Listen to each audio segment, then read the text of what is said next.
So we're going to go through about 7 clips, and you'll see that a lot of the habits and things we talked about translated into the game. So the first two we're going to go over is 3-step combination catches. So we have a great catch here by Malik, great 3-step combination catch. He does a good job of getting ready, doing his work early with his hands, his hips, and his feet. Ball's on the way, and we get 1, 2, 3. And Malik's earned the respect as a shooter that if he gets into this storytelling type catch, he's ready to shoot always, but he's always reading high hip closeout. So he gets a high hip closeout here from Aaron Gordon. Does a great job of just letting them fly by, being in rhythm, and shooting a nice floater. Same thing on the next one. We got a great catch, doing his work early, and he reads really well this closeout where Gordon's closing out high hips, and then he acts like he's going to get into a stance, and he's kind of doing neither of the two in terms of running him off the line or containing the dribble. So Malik does a great job of seeing that and starter step attacking early. And you can even see Gordon put his hand up because he knew he didn't cover up either option. So next one we're going into, this is a lot about, we talked about setups into ball screens in terms of angles and footwork, and then what he's going to see in ball screens versus Magic in terms of he's going to see their on-ball defenders are going to try to down the action, they'll late black actions, and then you're really getting a chance to attack one-on-one downhill versus Vooch. So Malik does a really nice job here of setting up his angles, setting up his footwork, and then it's full bore. It's me and you, one-on-one. Please try to stop me with Vooch. He doesn't worry about what he's doing with Naz Reid or anything. He's making a statement early on in the game, like, I'm attacking downhill. Same thing.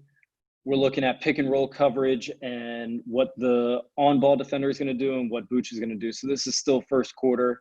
Malik does a great job of setting up this ball screen, and he actually doesn't even set it up to go off of it. He makes a decision that, you're going to down me. He gets a nice skip here, so left, and now he's ready to go downhill as soon as Iwundu gets over top. So he makes a decision. He goes straight downhill, one-on-one with Vooch, and this is really something that he did very well as the season went on, of taking actionable information and applying it in game. And so that's one of the primary examples of him doing that. Next action we're seeing is the late black from the Magic. And we talked about how much they down stuff and how if you can hold on to the ball, the Magic are willing to late black it. And he does a great job of getting Vooch isolated, and he takes his time. He plays in rhythm and on balance and gets really an easy layup for him in terms of there's not a lot of effort in going by a big guy like that because he played in rhythm and on balance. So next 2 clips are DHOs, and we talk about core 3 changes, always being a good actor. And he does a great job of being a good actor here, waiting, holding his water. And we get an under from Ennis. And now he just does a good job of reading and attacking downhill. So gets a drop from Vooch and nothing too crazy. Malik shot 14 for 21 this game, and it's really because he just made simple decisions attacking downhill.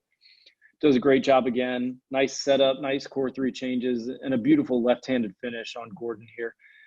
And their defense of going under all these DHOs, even though Carter Williams goes over, he's still caught in indecision. He doesn't quite know what he's going to do.